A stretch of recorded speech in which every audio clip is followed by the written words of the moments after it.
I can't do the floor stuff. The floor stuff for PCOS? Yeah, I can't do that.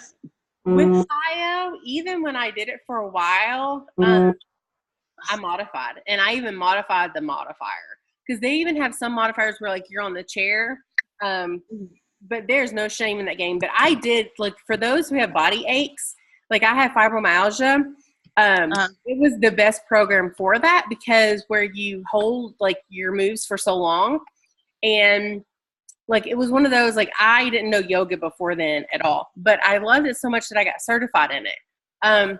Now, did I really go and teach classes? No, I just wanted to because I could. Right. It's kind of cool to say that I am, to be honest. But PCOS is good, but yeah, it is one of those that I'm gonna have to work my way up to it. To modify the modifier, to modify the modifier. If you're wanting to learn the basics, yoga is good. And even the yoga retreat, I had to modify some. Like, I'm just not.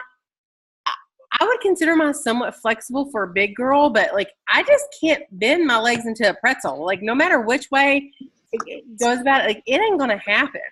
I think even if I was 100 pounds less, I don't know if I could, because I ain't got no legs. Like my legs are short. I'm all torso, so it's just. And what kills me is because I grew up super flexible. Yeah, I did dance. I was a cheerleader. I did flips and tumbles and everything whenever I was younger. And so for me now, it about kills me to not be able to do this kind of stuff. But I'm working my way up. When I had my surgery last year, like I can't even lay on my stomach, you know, so if there's anything, or I can't like squish myself into certain positions because I haven't built up enough. Mm-hmm. So like, even if I just move wrong getting out of the bed, I can pull a muscle in my abs, and then it's like you start all over again because it pulls away from that mesh, and it's like ridiculous. But so I have to be really careful. But I changed up because I realized I'm gonna have to figure out a way to modify it if I'm gonna attempt this, and I just didn't have time. So I was like, let me try size, because I really need some cardio. And I don't know, like Country Heat didn't click. And so I tried size, and it was really fun. I only did like 15 minutes of it, but it was fun. It is fun. Size is actually my favorite program. I love it. It was one of those, though. It was hard for me. I've done it a couple of times, but it was hard for me to ever really see big results, because I always chose to do size when I was getting back on the wagon, if that makes sense. And it was like, all right, I just need to do something. And I never really focused on my nutrition at the same time. So could I see results? Yes. Now, I mean, my endurance definitely got better, because like some of those moves are like, the workouts are like 35, 45 minutes, 15 minutes. I mean, and I'm telling you, like, it's a workout, but it's still my favorite, even though I can't say, oh, I've lost 30 pounds on that one. It's something. Well, you know, for me, my goal is just to get moving. Yeah. And this is definitely getting me moving, and it's something I can do. I don't have to get up, get down. Well, I can manage it. At least in this part of it. I'm going to challenge you, and I would love for everybody to get to the point where they're comfortable with this. But if not, I totally understand. Like recording like a clip of your workout or whatever, and putting it in, not necessarily on your Facebook page, but like in the group, because I think it's fun. I mean, girls, you all see me shake my flab everywhere. You ain't gonna hurt nobody. It's not like your flab's gonna come through that screen and knock somebody out, you know? I mean, serious. Like one of the things I did with a size in particular, and I did it more for myself than necessarily for other people. So when I would do like the very end, how you do the size it up, I would record that part of my workout only. And so I would do like the same workout 5 days in a row. And on day 5, I would record it every day so I could compare how much better I had gotten. And then I would do like a screenshot. I would edit the videos where I would have day 1 on one side and day 5 on the other. And I'm telling you what, like, you know, maybe on day 5, like I felt like I looked better than what they did on TV. Sometimes it still looked like I was moving like molasses, but I felt so much better. Like I at least kind of somewhat memorized the moves. So even if you do that for yourself to see how you've progressed, I think it's just another measurement of success, another measurement of you seeing how much you have, you know, overcome and how much you've improved. So, but I would love if you all could put those in the group, because think of how much you would inspire me and everybody else.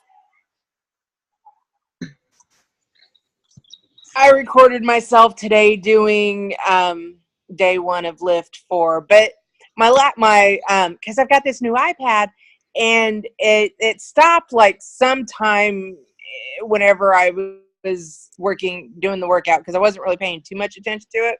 So I haven't even went back to look at them. Mm-hmm. So I'm gonna have to set it up and make sure it doesn't shut off.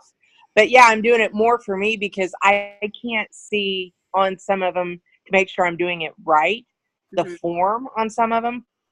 So yeah, that's kind of what I want to pay attention to. And that way, like on some, like when you're doing the push-ups or whatever, because I know I'm not keeping up with them. Mm-hmm. And then that way I can go back and count and say, okay, I did 5 that time, and the next time I was able to get up to 10 or whatever. So I'm kind of doing it more for that, but then I want to put it together just so I can throw it out there and hopefully maybe get some challengers and whatnot on that. Yeah, and I would agree. Like there were times, especially with like Eddie Obsession, there was it cardio flow? Like there were these inchworms where basically like you have to crawl out and then crawl back up, and they would do like 4 every time. And like at first like, I could only do 2. Then I was able to do 3. And so like seeing that progression really makes you feel pretty damn good about yourself, because like you're almost kind of keeping up with these people who are, you know, semi-professionals or whatever. So yeah, so even if you don't do it like for social media, even if you don't do it for us, I do recommend it for yourself, because sometimes like you can actually see like, wow, like I actually look pretty good doing that, or whoa, like my form is way off, I could be doing that instead. I don't know if y'all hear yelling in the background, but there are a bunch of kids screaming in the hall. So anyways, I have a video that I want to share with you all, and then I want to do a like kind of a discussion about it. But I wanted to ask, is there anything like as a general collective group, is there anything that you feel like you are struggling with in particular, you are having a hard time overcoming, or questions you have while we're all here and we can all have input?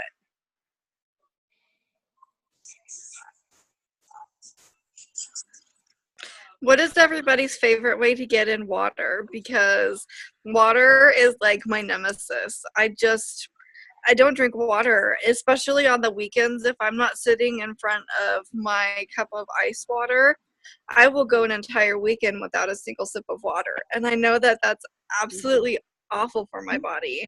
And I'm trying to figure out ways to change that. So what does everybody do to help themselves get in their water goals? Now, did you comment on that post that I did about the water? Okay, so did you see any in there that you thought would be more so like for you helpful? I laughed at number 15. It was making a game out of it. So like instead of doing shots of alcohol, take a sip of water. Whatever works. Well, have you ever diffused your water? Yeah. I have. I've used cucumber. I've not lemon. Out of all the ones that I've ever tried, the cucumber was the best. I've tried fruit. I can't do mint. Mint gives me migraines, so that's not an option. But it was just, I'm not a morning person. And so to try to get up in the mornings and prep that cucumber to put into that water bottle to diffuse that water is just, sometimes I barely get up to drink a cup of coffee to get me started in the morning. I would do it the night before, because that way it has set overnight and it'll be ready in the morning.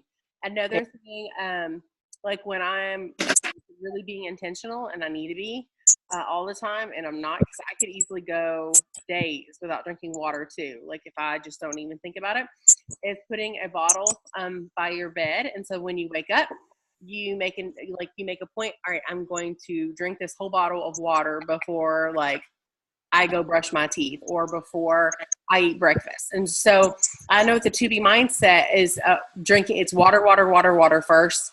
And drinking like 16 ounces or basically a bottle of water like 30 minutes before every meal. Not only is it going to help you stay full faster or like stay full. I mean, you're not going to be able to eat as much. And those bottles of water are going to add it throughout the day. If you don't like lemon at all, this probably would not apply to you, but I think there's actually a lime option. They are, you can get those little packets and they're like true lemon. They're like the crystals. My husband loves those. He loves lemon water. So he can add like 2 of the little packets. I think the brand is True Lemon, to like a bottle of water, and he loves it. He could drink it all day. I believe there's a lime option as well for that. Worst case scenario, get like those little, this isn't even worst case. I do this all the time. So, get these little squirters, because you can get squirters that don't have aspartame, that don't have sucralose. They have some that have stevia based now. Like you can go to Walmart or Kroger or whatever grocery store you have, and just look. You have some without artificial dyes now that are stevia based that can have, there's several different flavors. So I would recommend doing those. If it's just kind of a matter of like forgetfulness or, like you don't mind the taste of water, then I would make sure you just have water everywhere. Like have a bottle in your car, have a bottle on your bedside table, have one in the bathroom. So every time you go to the bathroom, I don't care if you're sitting on the toilet and you drink a bottle of water, just having it everywhere, because the more places you have it, the more often you're going to see it, and the more often you're going to be like, oh, I need to drink that. Does that make sense? Yeah, that does. That makes sense. One of the other things I really struggle with, though, is that water on an empty stomach makes me extremely nauseous. So if I have to eat anything, like especially that, because I've tried to drink water before I eat, and if there's nothing in my stomach, I get so nauseous that I can't eat. So is that for cold versus room temperature the same for like no matter the temperature of your water? Warm water makes it worse. Mm. It is the craziest thing. I don't even, and so that kind of really turns me off of even if you're sipping it, like not if you're chugging it. Even just a sip of water. Like super bad, like hot flash, like somebody is stabbing my stomach and setting it on fire. Like I'm gonna throw up all over the place. Damn, girl. So I don't know if anybody has any suggestions on how to combat that. I am game for it, because that's one of the things that, like, because sometimes I'll think about it, I'm like, I need to drink this water, and then I'll drink the water, and then I'm like, oh, that was not a good idea, don't drink the water, and then I can't drink water for the rest of the day because... Well, could you, I would maybe even... I'm going to say try tea.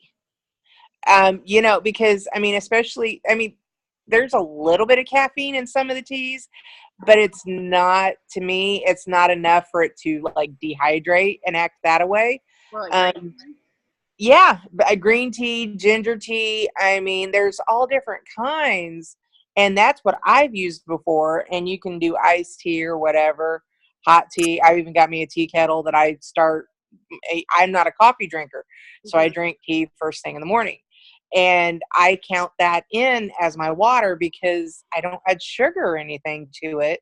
It's just an herbal tea. So I count that in as my water. And ginger is awesome for helping any kind of motion sickness, upset stomach, anything like that. So I've used ginger tea. Yeah, ginger I definitely know helps with a lot of gut issues.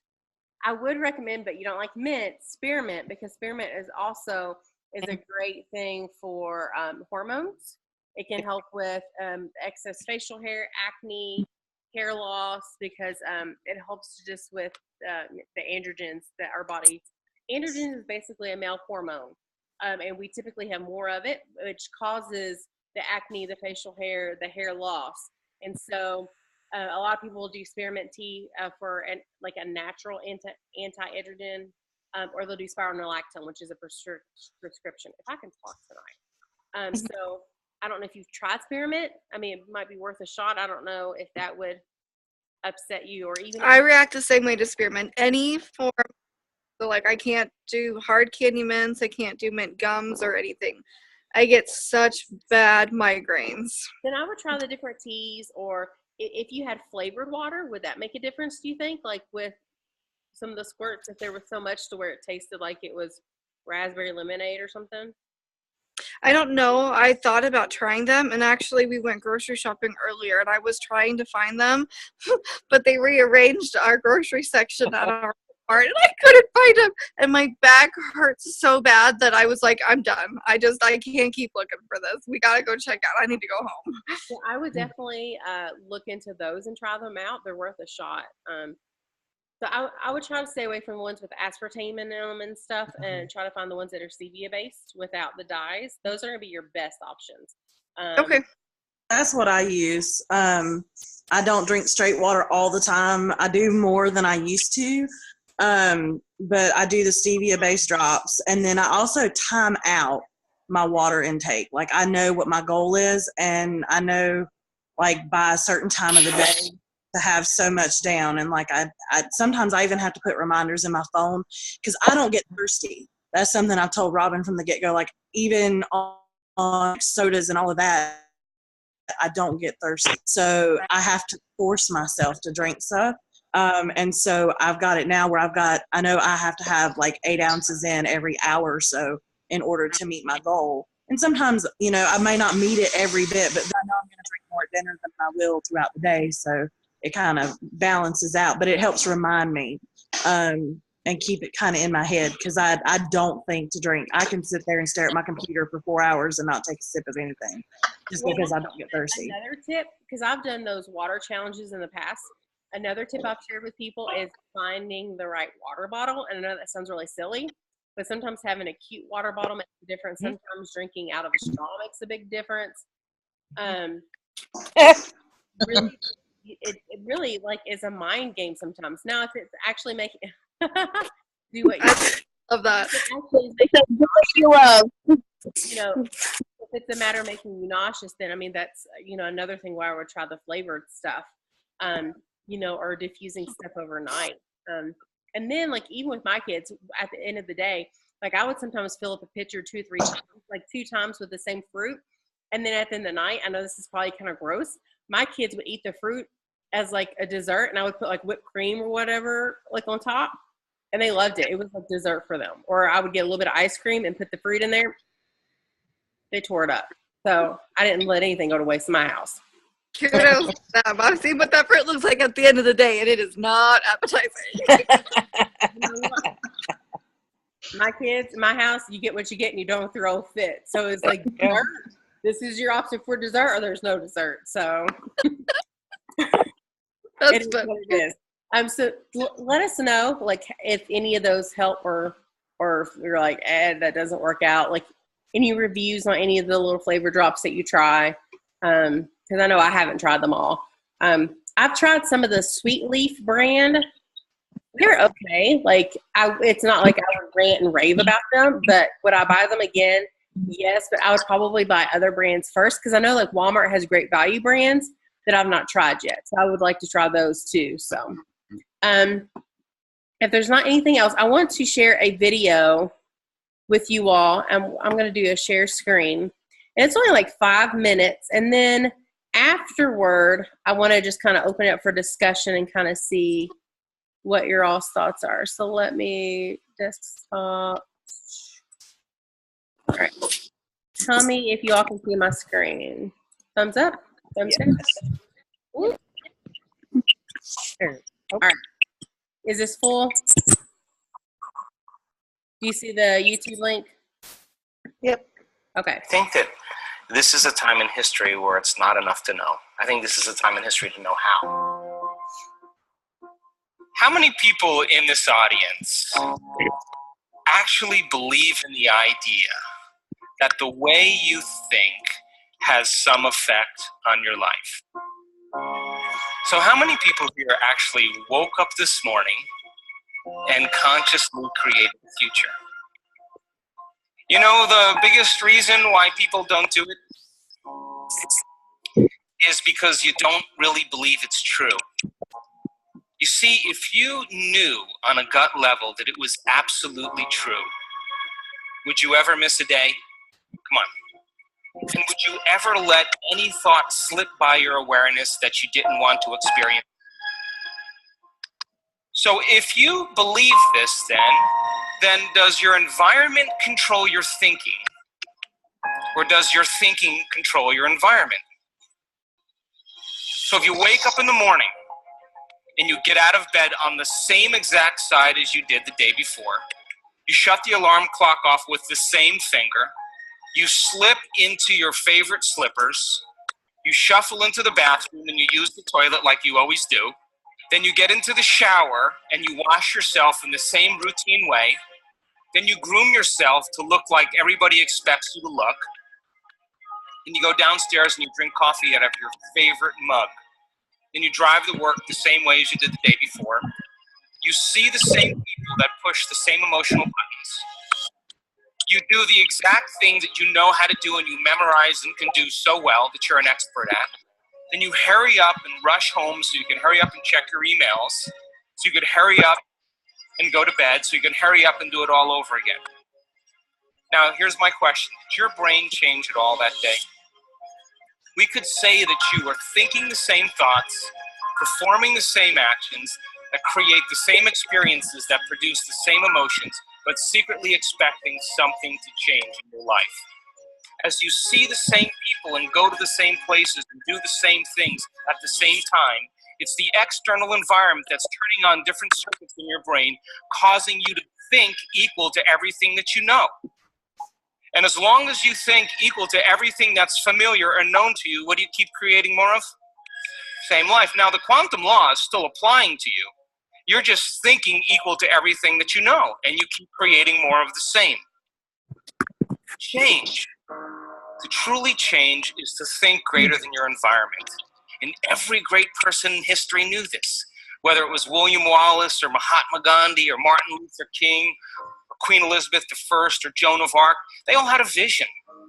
They all had an idea. Couldn't see it, couldn't smell it, couldn't taste it, couldn't feel it, but it was alive in their mind. It was so alive in their mind that they began to live as if that reality was actually happening now. So can you believe in a future that you can't see or experience with your senses yet, but you've thought about enough times in your mind that your brain is literally changed to look like the event has already happened? Neuroscience says it's absolutely possible. 95% of who you are by the time you're 35 years old is a set of memorized behaviors, set of emotional reactions, beliefs, perceptions, attitudes that run just like a computer program. So 5% of your conscious mind begins to work against 95% of what you memorized. So the person wants to think positively, but they're feeling negatively. They want to create their dream board, and put up their future life, but they feel unworthy. That's mind and body in opposition. We have to recondition the body to the mind. To change your mind, then, is to make the brain work in new sequences, new patterns, and new combinations, to begin to make the brain work differently. And the one ingredient that allows us to do that is knowledge, information. Because every time you learn something new, you make a new connection in your brain. That's what learning is. Learning is forging new connections. Remembering is maintaining or sustaining those connections. Write down the choices you have to stop making. Look at the things you have to stop doing. Are you complaining? Do you make excuses? Do you blame other people? What do? List those things and be really honest with yourself. What experiences do you have to stay away from certain people at certain times of life? Stay away from them so that you are not in the environment that triggers it.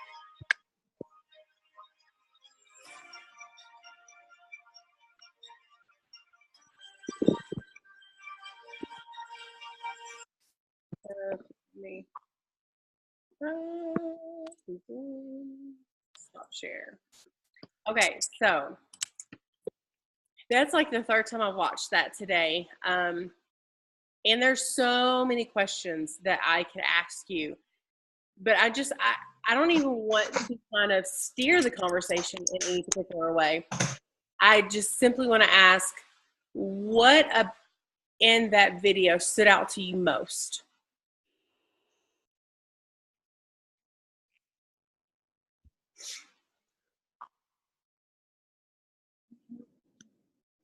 It's the doing the same kind of routine things over and over again. And I've heard of a lot of people saying just something as simple as getting out on a different side of bed. Now that wouldn't work for me because my husband cannot sleep on the other side of the bed. But, if you eat with your right hand, eat with your left hand, just something simple as that, because you have to concentrate, and it basically, I guess, triggers different parts of your brain because you're having to think about something that's normally routine.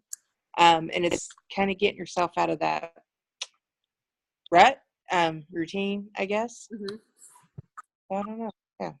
Yeah. One of the things that, and every time, I watch it, like I said, this is my third time, I, pick up something new. And it's I feel like with all the questions that they ask, or the things that they make you envision and think about yourself, it's oh my gosh, I could talk about this, or I could talk about that. Oh, here's something else I could talk about.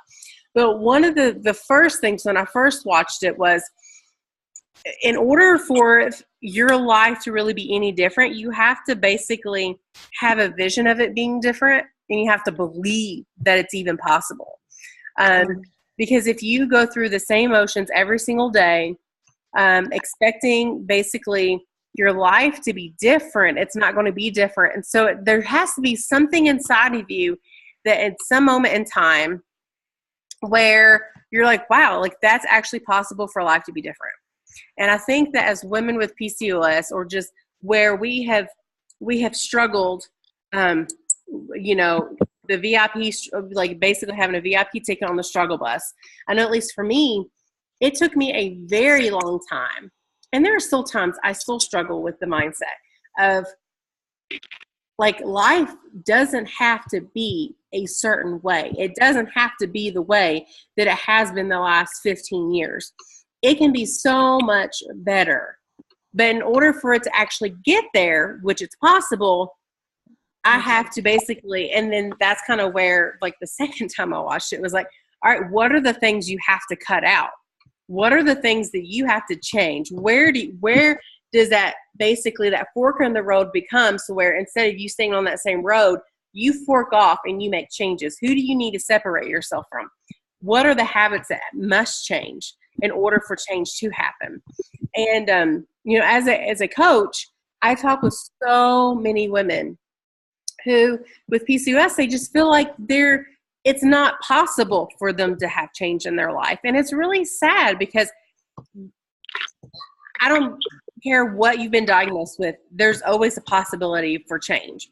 Whatever you want to envision your future to look like, the power is for you to take and run with. And it's also for you to have the power to sit on your ass and do nothing about, and to do the same actions day in and day out. Does that make sense? Yeah. So it's so that's kind of and I think getting to that mindset to where someone can even believe that it's even possible for life to look any different.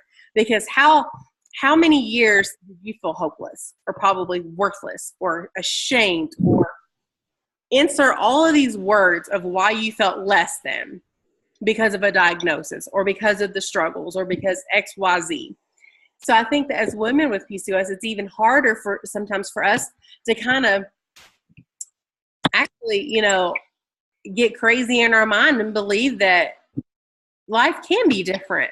Life can be happy and full of positivity and full of self-love and adoration. And, not just in the life that you create, but your body, for where you are, no matter how far you are from your ultimate goal. Does that make sense? And I can ramble on about it all day, but it's just I I can't tell you how many people I talk to, and they can't even begin to see it because they're just they're stuck in failures.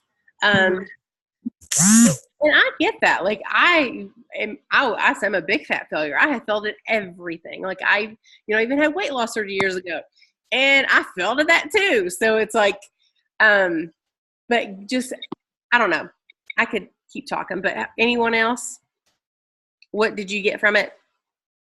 I hold a psych degree, and I'm halfway through a master's program in marriage and family therapy. And so I'm a huge, like, the mindset is what sticks out for me, because it's much the basis of my core belief. As even like when I was going into the counseling field, you basically figure out what your philosophies are and how you're going to apply that within your counseling. And mine is very much cognitive behavioral, because we have to get control of this up here before we can make any kind of changes. Because if you can't see it, then you're not going to believe that you can reach out for it.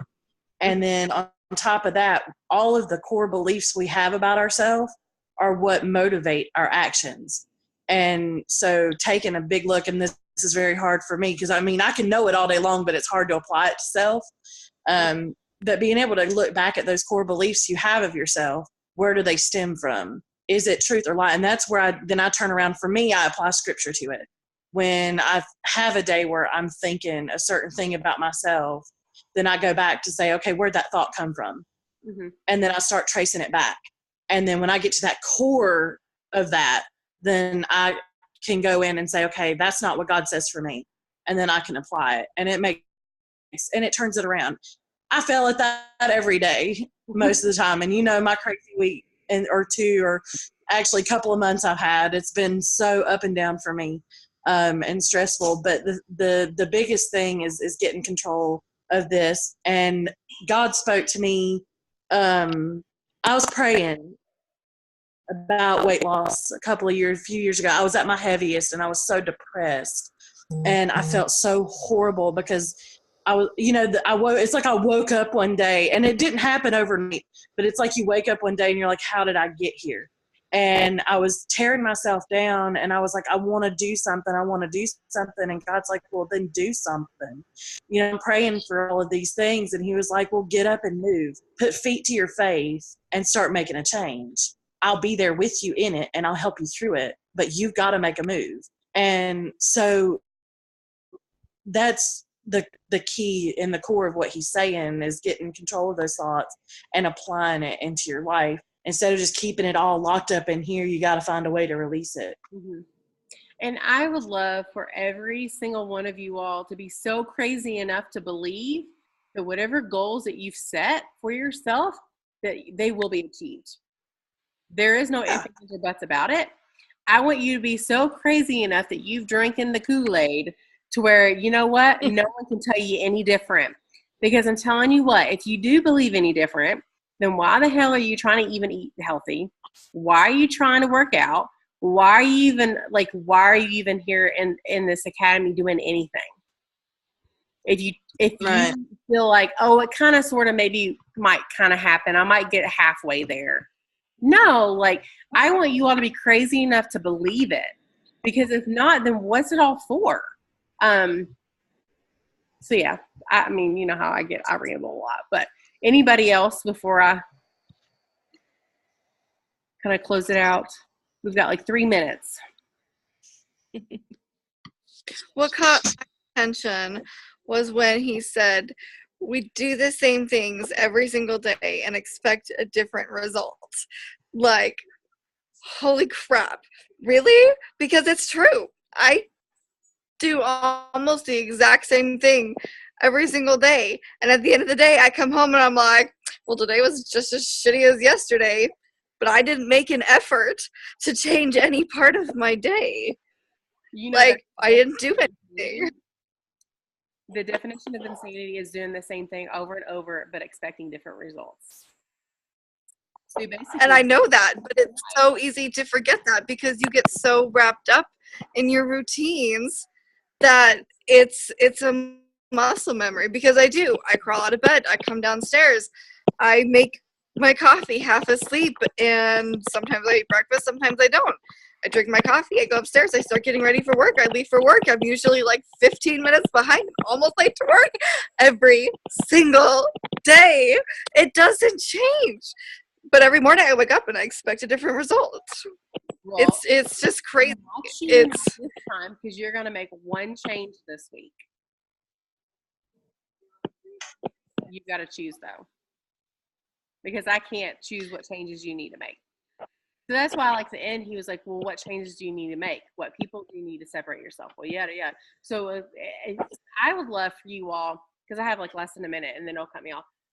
What are some things, if you want to share, what are some things that you see yourself like in the future for you? It could be health related. It may not be health related. So kind of in the beginning, like, what are some things you see in the future? Like, and I want you to think crazy. And I want you to be crazy enough to begin telling yourself that that's going to be that's going to happen for you. And then I also want you to make a list of maybe 1, 2, 3 things that you need to do differently to get those changes, basically getting the steps forward to where you're making progress toward those changes. Because I want that for you all. I never had thought that I would be leading a call like this or leading an academy or, you know, like still doing something after 3 years after starting Beachbody, but I am. And it's a lot because I made changes and being consistent in routines that are healthy for me, but also making those changes and breaking off from either negative people or poor choices, bad habits, XYZ, whatever. But yeah, so I want you all to do that. I will probably try to post something for me tomorrow. I'll try to get this uploaded and stuff tonight, and then that'll be my homework assignment for this week, and I'll try to get it done tomorrow. But I look forward to what you all have to share. And